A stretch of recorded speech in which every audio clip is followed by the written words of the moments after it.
Alright, YouTube. My name's Christian Noggle from Megapet Productions. Megapet, something a friend of mine came up with, and Computing Paradise, something I came up with. So, I'm back, making a video, right, just like a channel update. Have not forgotten about you all. Honestly, where I've been for, gosh, since March of 2018 is right here. I got the Nintendo Switch and I love it. I've been playing Ultra Street Fighter 2, the Final Challengers, thumping everybody online. I mean, I've had the time to make videos. I spend some time with my kids and all that, but I mostly spend a lot of my time playing Nintendo Switch. So that's where I've really been. I have not forgot about you all, just as you haven't forgot about me. What I want to do is make some more videos. I want to do some gaming videos, right, where we're, for example, I'm going to bring out, oops, not the news on there, Ultra Street Fighter 2, the Final Challengers. I love this game. I bought it twice. I bought the physical cartridge, then I bought the digital download, right, because I like to play it docked. And this is another reason, well, we're going to get into why you need a good Wi-Fi router. Ultra Street Fighter? Look at this, right? Oh, yeah, by the way, I play on Grandmaster difficulty. There's only one difficulty level higher than what I play as. I play as Grandmaster. Eventually I'll beat the game maybe on Grandmaster and then World Warrior. But I started out on normal difficulty. Wasn't long before I moved up to tough, and then master, and then now I'm up to Grandmaster. Right, that feels pretty comfortable for me. And I'm partway there to mastering that, right? Oh man, we need to go to record replay. Yeah, record replay. There we go. But anyway, this game is awesome. I highly recommend it. Like I said, for Nintendo Switch.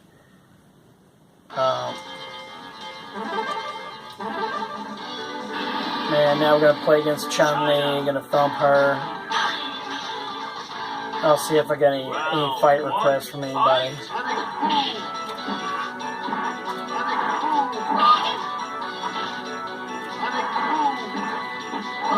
Oh man, hopefully I win.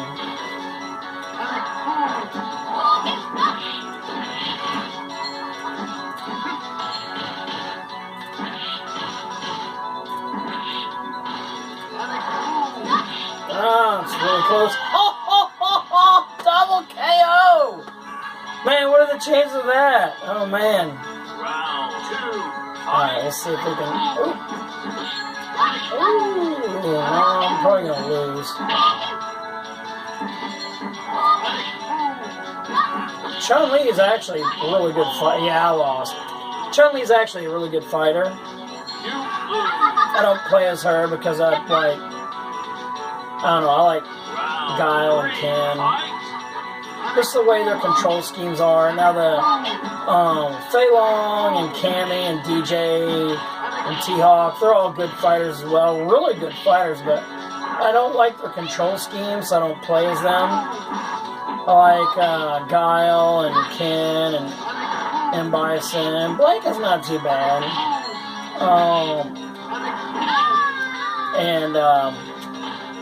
Vega, yeah. You win. Gotta beat her one more time. Final round. Fight. Oh, not too good. Sometimes I'm more up on my game than this. It's kind of a little bit embarrassing.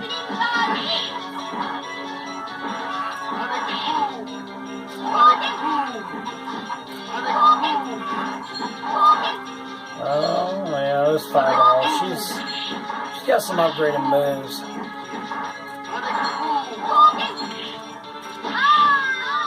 There we go. I won. You win. And I don't do cheats because I don't know any on here. I just know the special attacks, that's it. Alright, so we're going to back out of this in a moment. Japan. Going to play against the car manufacturer, Honda. Round 1. Fight.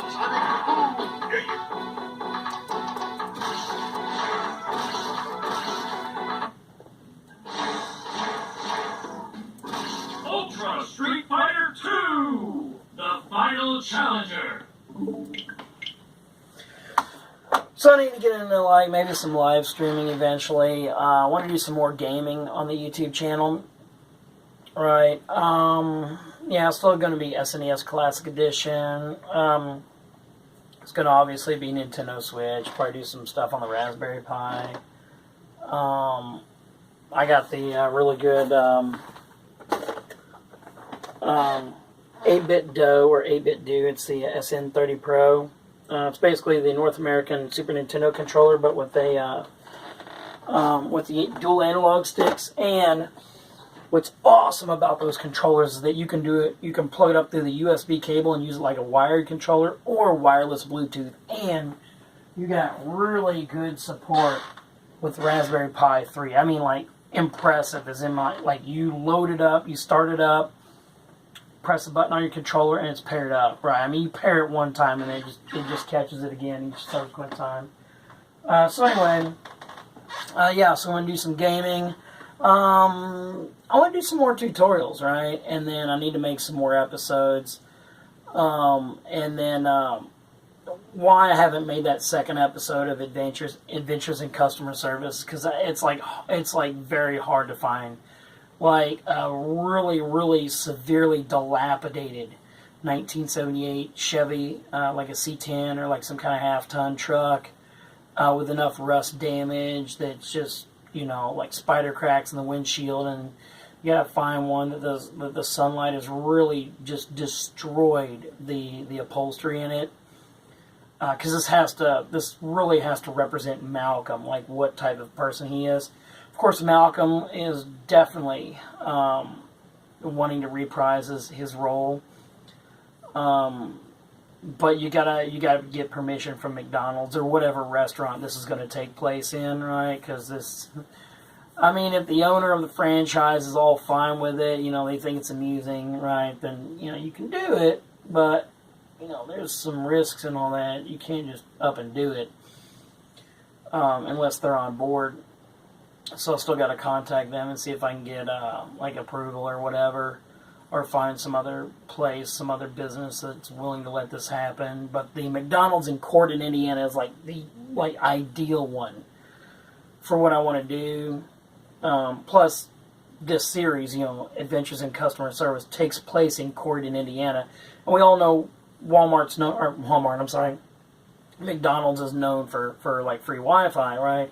So this drama with these two people, you know, Malcolm and some dude using the free public Wi-Fi, they're going to have a territorial battle. You know, there's every time you go in McDonald's after dark, there's always that one dude that looks like he hasn't showered all week, looks like he lives in his car, and he's like sitting in there using the Wi-Fi for like hours, dude. It's stereotypical.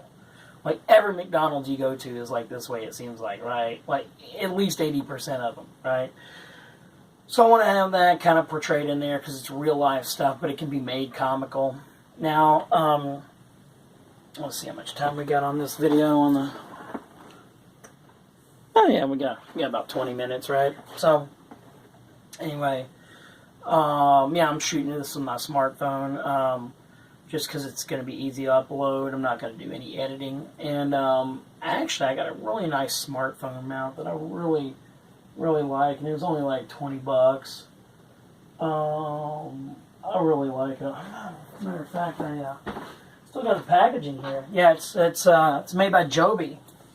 It's the Grip Tight 1 mount. I can actually use a good tripod mount, so it still fits your standard 20... like your 1/4-inch diameter, 20 thread kind of mount. So I found bolts at a hardware store that'll fit it, because that's what your tripods use too. So I can like mount it like anywhere up on these walls or ceilings or whatever, and then just yeah, I mean, if you got like an old cell phone where the screen's cracked but the camera's still good, you can use it to shoot scenes if you had to, right? So you can still make it useful. And I actually like it. It's just a nice kind of grip jaw kind of thing. I definitely recommend it. I mean, I bought one, right? So it's not a sponsorship or anything like that. I don't really seek out sponsorships, really. I mean, I haven't got into that yet. So it's just me buying it with my own money and then telling you how much I like the product, right? So, anyway, another thing I have no sponsorship on at all. I don't know if I'll ever get one because you're not going to get one if you don't ask or accept. So recently I got this ASUS. That's what you see here. It is their new Republic of Gamers RAPTURE. Now this is the second in a series of ROG RAPTURE ASUS routers. So I didn't get their first generation RAPTURE. I got their second, which is, this one is the GTAX 11000. So this is their big bad boy tri-band AX Wi-Fi router. So yeah, now just like their first ROG RAPTURE, Republic of Gamers RAPTURE, real high-end enthusiast gamers router, it's still got the 1.8 gigahertz quad-core ARM Cortex A53 CPU and microprocessor with a gig of RAM. Essentially, just like an overclocked Raspberry Pi 3B is what it's like, right? Same amount of RAM, and then same CPU technology, things like that, but it's in your Wi-Fi router. I really wish they would have went to at least 2 gigs of RAM with this, but I really wish they would have went to the newer ARM Cortex A55 architecture there. Kept the clock at 1.8 gigahertz, did 7 nanometer FinFET transistors, and then at least 6 gigs of RAM, preferably 8. Then do some 10 gigabit Ethernet, like a 10 gigabit WAN port to connect to your modem. At least 2 gigabit, or at least 2 of the 10 gigabit LAN ports, like on the home network side of things, right? So then you can always link these things together and do like a wired backhaul for your mesh, so you don't have like any bottlenecks or anything like that. But I'm just pie in the sky dreaming. So this thing's only $450. Yeah, only $450. It's only $50 more than that Linksys EA9500 Wi-Fi router that I got in September of 2016. So take your Wi-Fi and your home networking and your internet stuff seriously, please, because I want to make some videos about it, right? Right now on Facebook Marketplace around New Albany, Indiana, there's people that are just selling off their either newer, really cheap Wi-Fi routers that they've mistakenly bought. Yeah, it's a mistake to buy the cheap stuff because they say, well, you know, I just need something basic, blah, blah, blah. You know, what they already have is basic through their internet provider, and they're not happy with it. So, whatever. Anyway, yeah, I deal with it every day at my job. You know, or they've had these Wi-Fi routers sometimes for 14 years. Yeah, there's people still getting rid of those old Linksys WRT54Gs, which are really venerable, really high-end around 2004 and still 2005, but they're like really obsolete. And really obsolete. Matter of fact, when you actually buy some of the newer devices now, like the smart thermostats and the smart lights, and you get some of the other kind of products, like the Amazon Echoes, now they are not compatible with the really, really old, like 15-year-old Wi-Fi routers, and I think it's because of the WPA2 encryption those old routers don't support.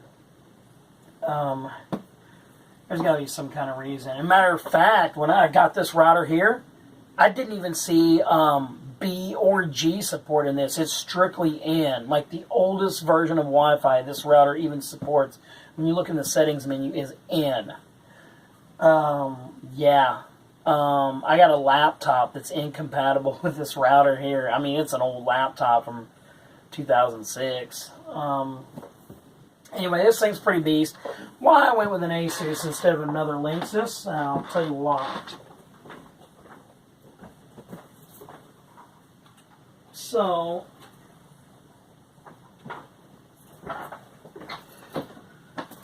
just charge some static. All right. So anyway, this is the router that I was using from September 20. Not September 20, but September 2016, all the way up to March of 2019. Big bad boy Linksys EA 9500. It's a AC 5400 Wi-Fi router. 3 bands. So you got your 2.4 gigahertz, not your 2.5G. I get so mad when people are just ignorant and say that kind of stuff. Now, you don't say G when you're talking about frequencies. G is a version of Wi-Fi. You got A that like nobody used. You got B that got popular around 2001 through like 2002 and all that. You got G, which came out late 2003, but really got popularized 2004 through like 2006 and all that. Then you got N, which the draft version of N was 2007, but it didn't really get finalized till 2009. Then you got AC, which had its draft version come out in 2012, but it didn't really see adoption until 2013. And then after 2013, you've seen like this, once AC Wi-Fi routers came out on the market, and that's just like a generation of Wi-Fi, prices went like above $100. And then you start seeing $200 Wi-Fi routers. But in 2016, with second generation or Wave 2 AC, where you start to see where they get multis or MIMO, that's where they get OFDMA in the downstream link. Plus they use their radios a little bit different way, and anyway, you start seeing Wi-Fi routers go up to $400, and that's what this one had cost, right? So I got a $400 Wi-Fi router in 2016. You got eight of those Ethernet ports. They're all gigabit. But yeah, this one, when aggregating all of its radios together on all of its bands, then you're looking at 5,400 megabit per second. That's not real world practical. It's just like how much it can push out total out of the thing. It's like a performance metric, right? So like in like automotive engines, you've seen cubic inches or liters. You know, it's just like displacement volume of cylinders and all that. Doesn't tell you exactly how much horsepower, but higher cubic inches or more liters in an engine generally results in more horsepower. I mean, there's other ways, right? So you can do better compression, or you can do higher RPM, or like whatever, get more horsepower. But generally, a bigger engine gives you more horsepower, right? So similar, right? So your number class, right? So this is an AC 5400. This router right here is the ROG Rapture from ASUS, the AX 11000. So it's a more powerful router, that sort of thing. It also gives you a good indicator of its speed and its capacity. So this one still works, right? I'm just replacing it. This one's going to be my backup Wi-Fi router. This one is actually my main router. So if this thing gets zapped by lightning or just mysteriously goes bad, I still got something to use, right? This one still works fine. I wanted to try an ASUS, right? And it's only $50 more, right? So still keeping this one. The thing weighs a ton too.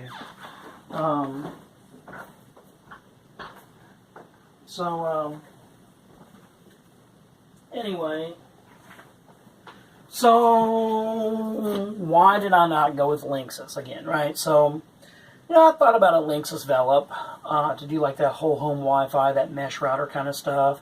Thought about Netgear Orbi. They're both good products. Hear a lot of good things about them.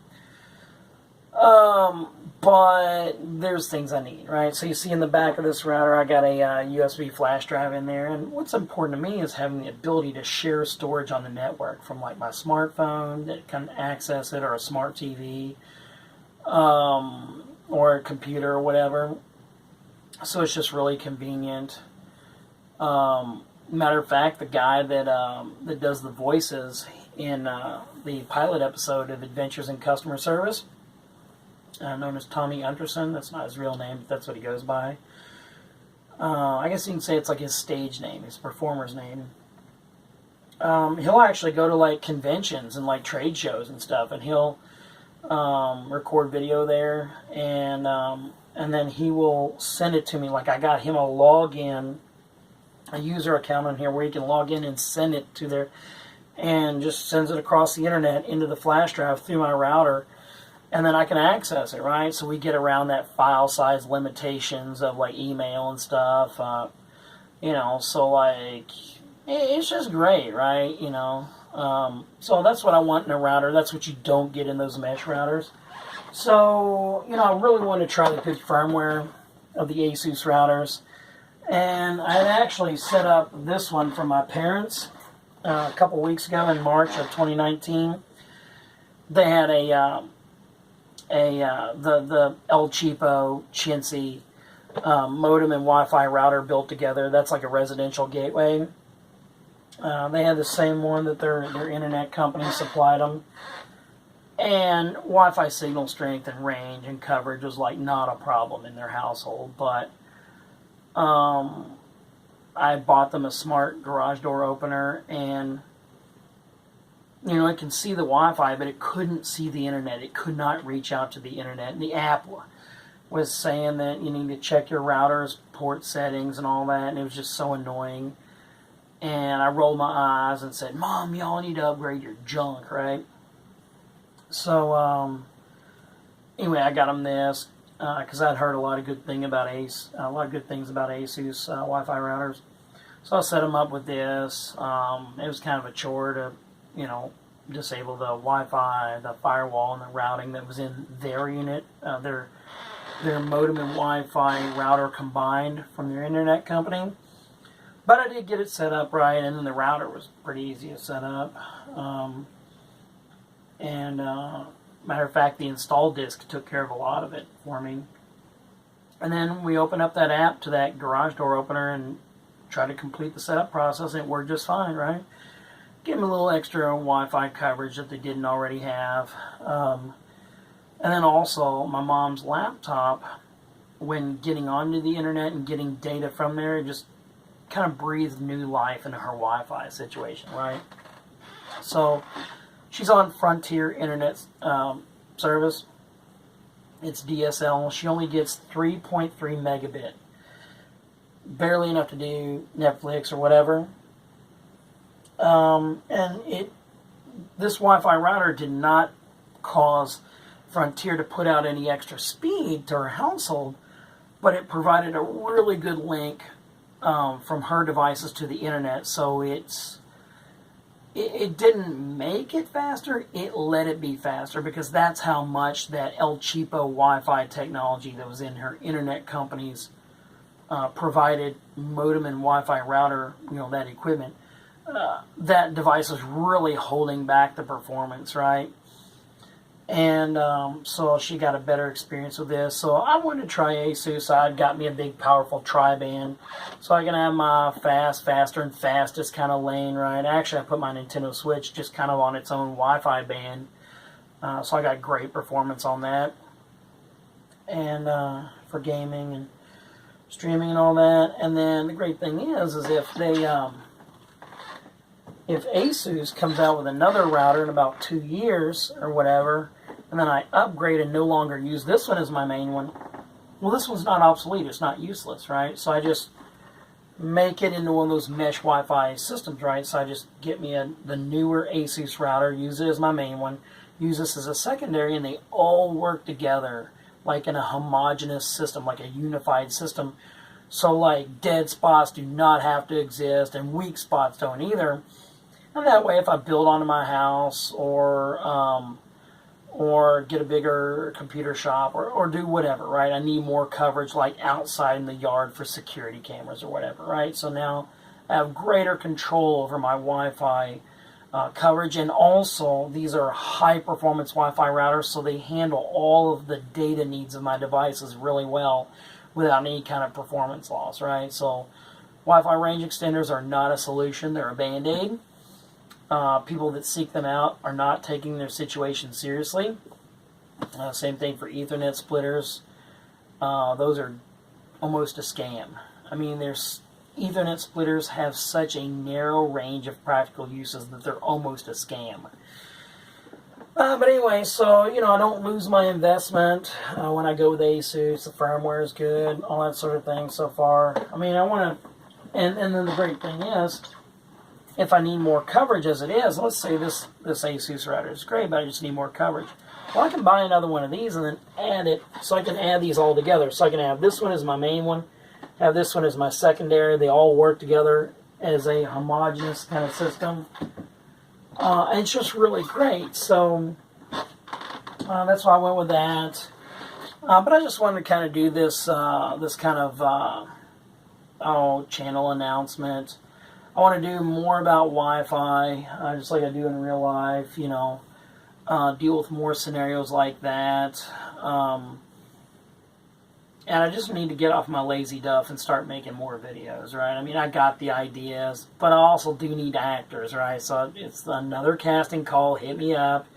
Do you want to be a customer? Do you want to be an employee? And you can even have the freedom to kind of shape what character you want to be, right? Because there's lots of customers out there. I've been working retail for many years in real life. I've seen a lot of types of characters. I mean, a lot of types of customers out there. A lot of scenarios. So yeah, I mean, you can be your own kind of customer, right? But you do have to adhere to kind of like a loose script, right? So when I say that we're gonna have this customer come in and they're looking to have their Wi-Fi solved or whatever, you know, I'm gonna need them to, you know, want to buy some cheap Wi-Fi range extender. So you got to do that, but you have the freedom to really kind of say what you need to say, you know, kind of help participate in this character creation process, or just anything, right? So it's not like a strict script of you got to say exactly this verbatim like every time. And, you know, for Malcolm, I had to do, that one scene took 4 takes in the pilot episode, and you got to see the 4th take. First 2 takes, he was not mean enough, and for take number 2 and take number 3, I messed up the scene, because take number 3, he was mean enough as a character when he tore up my store, but I thought I can control my laughter, and I couldn't, and it messed up the scene, so I actually had to be in the office there, and just let him do his own thing. And that was the 4th take, and that's what you got to see. So it only took 4 takes to do that kind of stuff. Hopefully my friend Dylan Cox could have some free time to actually puppeteer Beak Child here. So that was a challenge in the pilot episode, to do the puppeteering and the directing and the acting and all that. So I'm going to need some actors. And I feel like Dylan Cox actually does a much better job at puppeteering Beak Child than I do. Beak Child is the magical alien owl who teaches the mystery of diamonds, and he owns Computing Paradise, and I'm just the manager here, right? You know, like, that's our characters. But anyway, it's getting late. I got to get up in the morning, go to work, and I was just playing some Nintendo Switch and want to make a like a channel update video. So hopefully you enjoy it. And don't forget to like, share, subscribe, things like that. Hit me up on Facebook. The address is you know, facebook.com/1 dot computing. No, it's the number 1. Okay, yeah. So facebook.com/1 computing dot paradise. I believe that's, yeah, still the one. So check me out on there, and tell me what you want to do. So enjoy.